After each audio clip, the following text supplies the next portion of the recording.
the first sort of key attribute is creativity, right? Especially in an environment like this when nothing is the way it should be, when there's boats in the parking lot, of the hospitals where you typically work. And that, you just have to not only, this is a Kevin Stevens expression actually, it's not to think out of the box, it's just to get rid of the box.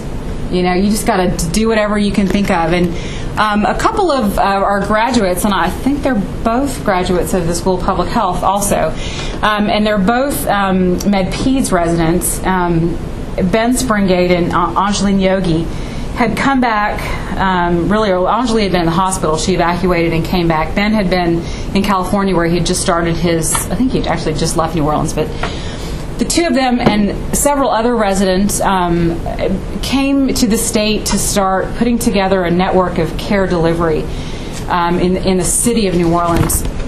So essentially, we evacuated 98% of the city, but there were still a few tens of thousands of people here that had hid out and hadn't left. Excuse me. And then there were first responders who needed care. Though there's Anjali in a down moment. So they were sort of in Baton Rouge and said, well, gosh, we need to figure out how we can get back in and deliver care to these people, the first responders and the folks that had stayed. And I think one of the really neat things that they thought to do very quickly was to use a relationship they had with the New Orleans Police Department from before the storm to put clinics in police precincts, thinking that it was a safe place and that it was a natural place that first responders would gravitate. So they worked with the police department to find high and dry police precincts or temporary ones that weren't high and dry, and set up first aid stations basically, and started to give out vaccinations and do first aid and provide a little bit of mental health work, do medication refills. And they essentially developed this network not only at police stations, but it began to expand. And for example, this is down by the convention center near the ferry landing at the foot of Canal, right across the street from Harris. And it had become an encampment for first responders where they were feeding people. And so they set up a clinic there, this Harris clinic, underneath this cement awning, and painted a sign, and started delivering care there on out in the free air. This is some of the folks that were working out there. And what they would do is they found ways to get supplies and equipment from Baton Rouge mostly.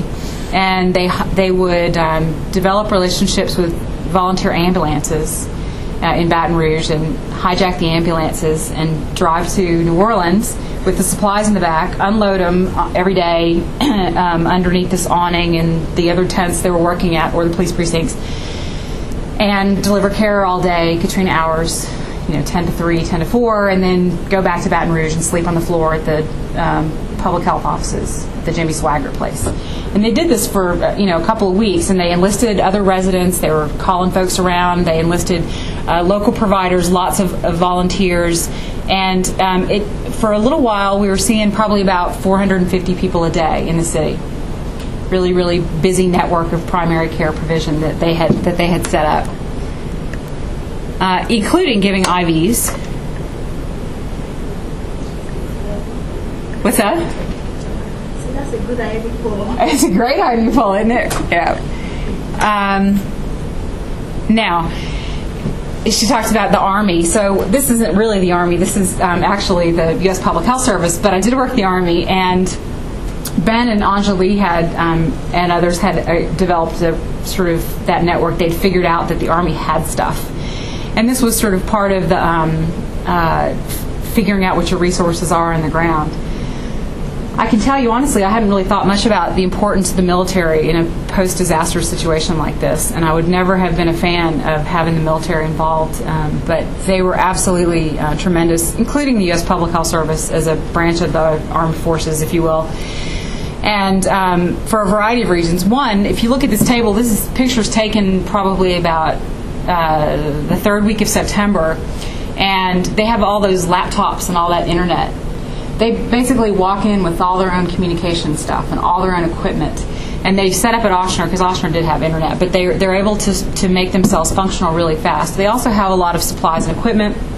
And they have a few other things, the military, that are particularly important that we don't have very much as a community. They have no personal interest in the situation.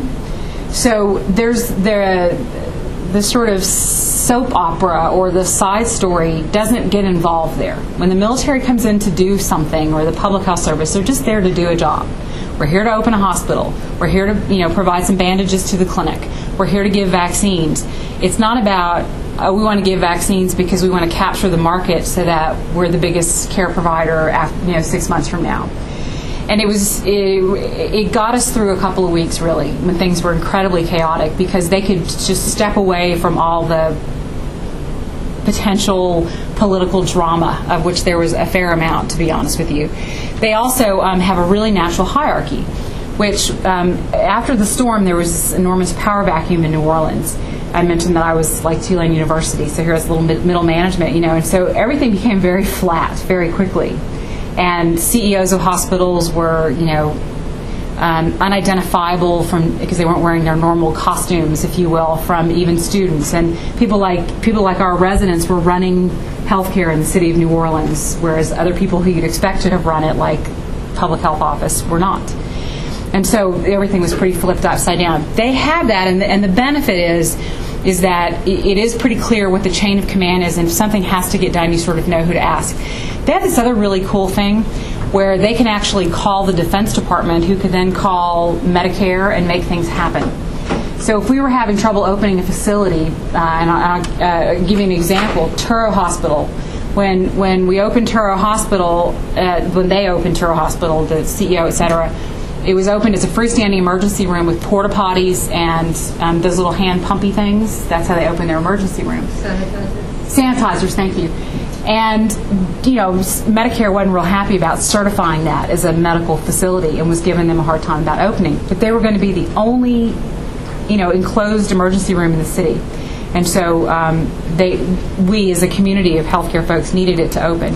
Well, we got the public health service involved, who then called up the chain. Eventually, I guess, makes it to the White House. It makes it back down, and they can make things happen.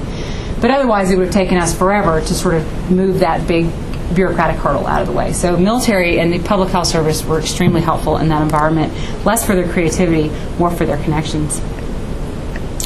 Boldness. So I don't know if any of y'all know Keith Van Meter. He's the gray-haired fellow in the foreground. And Keith and James Moises, who y'all may know because James has had a little more publicity, especially lately, because he quit his job in order to speak out about charity. And both of these guys are ER faculty at LSU, and were both willing to risk everything to sort of do what they thought was the right thing. And they continue to do that, and to the point now where James has actually quit his job in order to make a statement. Keith rode out the storm in Charity Hospital, and then hid out in Charity Hospital because he thought if they actually evacuated the building that they would never let anyone back in, and he was right. So he hid in the bowels of Charity, and then recruited a little skunk team to come in there and help him clean it up. And they, donned rubber gloves and scrubbed the place down, and it was cleaner than it ever was when I was a resident. It looked really good. And the beds were made and the whole thing. He's very serious about it. They're still pushing this issue because they want to be back in that physical building, big Charity, and they were actually part of the organizers of the rally. Did anybody go to the rally a couple weeks ago? You went? So I think that there's a lot of components about the boldness, but there's something, some negative stuff that I saw around the time of the storm where people were decidedly not bold, and this is for the young people, especially in the room. I mean, I saw that people who were entrenched in organizations who maybe had big mortgages and were afraid to lose their job, to say the right thing because they might lose their job. I think they were inhibited by a lot of things. Some of it was the fear of change, like if they actually did get fired. But I think they're also financially inhibited. I saw a lot of people just sort of doing whatever they were told because they didn't want to lose their job. And James isn't the most financially responsible person in the world. He actually lived with us for a few months after the storm because he lost his house. But he's very responsible. But I think I'm just teasing him, but he just owns like a vineyard. He's a little bit crazy. Keith, very responsible. And I have to say that it's helped me in some times as well, because my husband helps me to live well below my means. And it's a silly little thing, but it's an important thing, that if you don't have to have your job to live for a few months, that helps you be a little more bold about what you say, and saying no to people when you think it's the wrong thing that they're doing. And it sure does feel good. It really does.